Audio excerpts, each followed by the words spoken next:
माननीय अध्यक्ष महोदय, यहाँ पे सड़कों के ऊपर प्रस्ताव लेके आए हैं और जो मंशा है कि सरकार की पीठ थपथपाई जाए, उसको ट्विस्ट कर दिया गया। प्रदेश की सड़कों का सबसे बड़ी बात तो अध्यक्ष महोदय, ये सरकार जो है कटघरे में है। इस सरकार ने हिमाचल की जनता के साथ फरेब किया, धोखा दिया हिमाचल की जनता को। इस सरकार ने चुनाव से पहले लगातार कहा कि हम 65,000 करोड़ रुपए के नेशनल हाईवे बनाएंगे। 69 नेशनल हाईवे की घोषणा कर दी गई। गडकरी जी को यहाँ बुलाया गया। पगडंडियों को भी नेशनल हाईवे घोषित कर दिया गया। हर कॉन्स्टिट्यूंसी में जो है नेशनल हाईवे निकाल दिए गए। और जितनी देर स्वर्गीय वीरभद्र सिंह जी की सरकार रही, ये एक ही बात कहते रहे कि जी नेशनल हाईवे तो बनने थे, लेकिन वीरभद्र सिंह सरकार उसमें बहुत बड़ा रोड़ा है। अब 4 साल इनको बैठे हुए हो गए। हमें बड़ी खुशी है कि आज कार्यकारी मुख्यमंत्री हमारे ऊना जिला से हैं, जिनको जवाब देना है।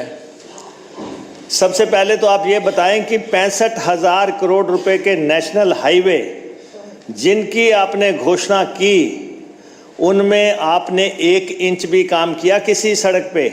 इनमें से कोई घोषित भी हुआ? किसी की डीपीआर फाइनल भी हुई? किसी की फंडिंग भी हुई? इतना बड़ा धोखा करके आप सत्ता में बैठे हैं और उसके बाद जो है आपने ताला लगा लिया वो अपनी जुबान पे कि आप हिमाचल प्रदेश की जनता को ये तो बताएं कि आपने सत्ता में आने के लिए झूठ बोला था और ये आपके बस की बात नहीं है। गडकरी जी ने अखबारों के संपादकों के साथ एक सम्मेलन किया। उसमें उन्होंने साफ तौर पे कह दिया कि ये नेशनल हाईवे हमारे बस से बाहर है। हमने फाइल बना के मोदी जी को दे दी थी, मोदी जी ने वो फाइल अप्रूव नहीं की। ये हाउस को भी बताया जाए कि वो फाइल क्यों अप्रूव नहीं हुई, क्यों ये 65,000 करोड़ रुपए के नेशनल हाईवे नहीं बने कोई। और आप यहाँ पे न्यायी राग अलापते जा रहे हो कि हमने सड़कें बना दी, फलां बना दी। जो सड़कें बननी थी, अभी मेरे साथी हमारे दोस्त बिंदल जी कह रहे थे कि जी कालका से शिमला तक बड़ी शानदार सड़क है, वो आपने बनाई। 4 लेन जो है वो जो बना है, अच्छा 4 लेन इनको नजर आ रहा है, लेकिन आपका क्या उसमें योगदान है? ये कुमारहट्टी नाहन की आपने बातें कर दी, धर्मशाला की बातें आपने कर दी, लेकिन आप ये तो बताएं कि कब सैंक्शन हुई ये सड़कें, कब ये सड़कें बनी? आपने तो बंबल भूसे में ही कह दिया सब कुछ कि आपने बना दी, ये सृष्टि भी आपने बना दी। ये इस तरीके से जो है गुमराह करके बात नहीं होती। जो चीज़ आपने बनाई है उसकी आप बात करें। आप शिमला से मंडी, मुख्यमंत्री जी का गृह जिला है, सड़क का हाल देखो क्या है। सड़क का हाल, 4 लेन का हाल क्या है। और अगर आपने सड़कें बढ़ाई होती तो ये जो 3 जीत के आए हैं यहाँ पे, ये कभी यहाँ पे ना होते, ये कभी नहीं आने थे यहाँ पे अगर आपने कोई सड़क बनाई होती। हालत पूरे प्रदेश की खराब है। सड़कों की हालत जो है, खासतौर पे मंडी शहर में घूम के देख लो, मुख्यमंत्री जी का गृह जिला है। आप वहां पे देख लो, मंडी शहर की सड़क देख लो, मंडी के पुल के पास का चौक काट के देख लो, आपको सड़क का आईना नजर आ जाएगा कि क्या क्या उस स्थिति है। सुंदरनगर को जाते समय, अभी यहाँ मेरे साथी बैठे हुए थे, उस सड़क का हाल देख लो कि क्या हाल है। तो इसलिए मंशा जो है, और माननीय मंत्री जी, मैं आपसे पूछना चाहता हूँ, कौन सा पुल बना दिया आपने अपने जिले में? कौन सा बना दिया आपने? लोहारली पुल बनाना था, बना दिया आपने। अभी वो साथी विधायक है नहीं हमारे वहाँ के, वो पुल बना वहाँ पे। आपने कहा था कि आप अपनी कॉन्स्टिट्यूंसी को हमीरपुर से जोड़ने के लिए पुल बना देंगे, वो पुल आपने बना दिया।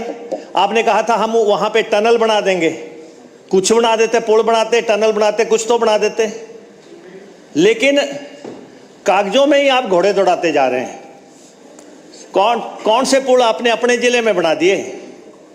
कोई तो आप बताएं। लेकिन ये बहुत बड़ा सड़कों के मामले में हिमाचल प्रदेश की जनता के साथ बहुत बड़ा धोखा कर दिया आपने। कोई 4 लेन आपने नहीं बनाई। मंत्री जी, आप रोज जाते हैं गाड़ी से, शिमला से जाते हैं आप मंडी। हालत देखो क्या है सड़क की। सड़क देखो, लोग आंसू बहा रहे हैं। आप कहते मंडी हमारी है। क्यों नहीं मिली आपको मंडी? इसीलिए नहीं मिली, इसीलिए आपको नहीं मिली, इसीलिए नहीं मिली मंडी, इसीलिए हमारी हुई क्योंकि आपने सड़कें नहीं बनाई जो आपकी हालत थी। तो इसलिए, और अध्यक्ष महोदय, यहाँ पे मंत्री जी बैठे हुए हैं, सड़कों की चलो 4 लेन की बात करो। आप बताओ, आपने कहा था आप मुआवजा देंगे, फैक्टर 2 लगाएंगे। प्रदेश में एक आदमी बता दो जिसको आपने फैक्टर 2 के हिसाब से पैसा दिया। किस किसान को, किस व्यक्ति को आपने 4 गुना सड़क के मुआवजे का पैसा दिया? एक आदमी बता दो हिमाचल प्रदेश में पूरे में। आपने अपने चुनावी घोषणा पत्र में कहा, यहाँ पे धूमल साहब थे लीडर ऑफ ऑपोजिशन, उन्होंने उठ के कहा कि हम फैक्टर 2 लगाएंगे। जब कौल सिंह जी ने कहा कि ये संभव नहीं है, उन्होंने कहा हम संभव करके दिखाएंगे। आज आप बताओ कि आपने किसको फैक्टर 2 के तहत पैसा दिया है, किसको आपने मुआवजा दिया? आज नूरपुर में रोज यहाँ पे हड़तालें हो रही हैं, घोषणा पत्र में था है। ये जो स्थिति बनी हुई है, और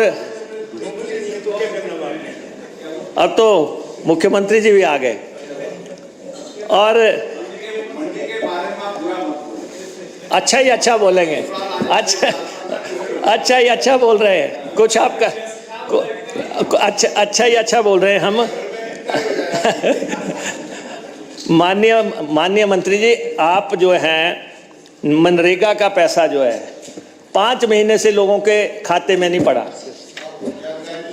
अब पता नहीं है, मैंने चीफ सेक्रेटरी से बात की जब 5 महीने आप बैठे रहे, चीफ सेक्रेटरी दिल्ली में थे, मैंने इनसे बात की कि आप 5 महीने से पैसा नहीं डाल रहे हैं, तब जाके पैसा पड़ा। आपने नहीं डलवाया, आपने नहीं डलवाया। 132 करोड़ रुपया सारी मनरेगा की लेबर 5 महीने से खाली बैठी हुई थी, कोई काम नहीं हो रहा था। सरकार कहाँ थी? 5 महीने मनरेगा का पैसा ना पड़े खातों में। वित्त आयोग का पैसा जो है डिजिटल सिग्नेचर आज दिन तक नहीं आपके चल रहे हैं। आप 1 साल से पैसा, वित्त आयोग का पैसा जो है इस्तेमाल नहीं हो रहा है। 1 साल क्या, कितने साल हो गए? आपके सिग्नेचर ही मैप नहीं कर रहे हैं। आखिर ऑफिसर्स क्या कर रहे हैं आपके? आप कह रहे थे 1 साल 5 काम बताओ, उल्टा बोलना चाहिए था 5 साल 1 काम बताओ बोलना चाहिए। स्कीम आपने लॉन्च की 1 साल 5 काम, जबकि 5 काम कहाँ से हो जाने? पंचायतें खाली बैठी हुई हैं। तो ये स्थिति जो है बनी हुई थी, इसलिए जनता के साथ फ्रेब नहीं करो, धोखा मत दो। और मुख्यमंत्री जी आ गए हैं। मुख्यमंत्री जी यहाँ पे वाहवाही करवाने की बजाय ये बताएं कि 65,000 करोड़ रुपए के नेशनल हाईवे घोषणा करके कहाँ चले गए? कहाँ तुम चले गए? कुछ तो बताओ। 65,000 करोड़ के 69 नेशनल हाईवे कहाँ चले गए? क्या आपके रहते हुए, आपके शासन में, आप पीडब्ल्यूडी मिनिस्टर भी हैं, क्या वो 69 नेशनल हाईवे घोषित होंगे? क्या उनका पैसा आएगा 65,000 करोड़ रुपए की नहीं आएगा? 4 लेन का पैसा आएगा कि नहीं आएगा? और फैक्टर 2 आप लगाएंगे? किसान का फैक्टर 2 कब लगाएंगे आप? आखिरी साल तो आ गया, कब आप किसान को फैक्टर 2 लगा के पैसा देंगे? ये मुख्यमंत्री जी, ये बातें यहाँ बताने की हैं, ये छुपा के बात नहीं पड़ेगी। हम तो आपसे मुख्यमंत्री यही कहना चाहते हैं, तू इधर उधर की बात ना कर, बता काफिला क्यों लुटा? बता काफिला क्यों लुटा? हमें राजजनों से गरज नहीं, तेरी रहबरी का सवाल है। आपका बहुत बहुत धन्यवाद।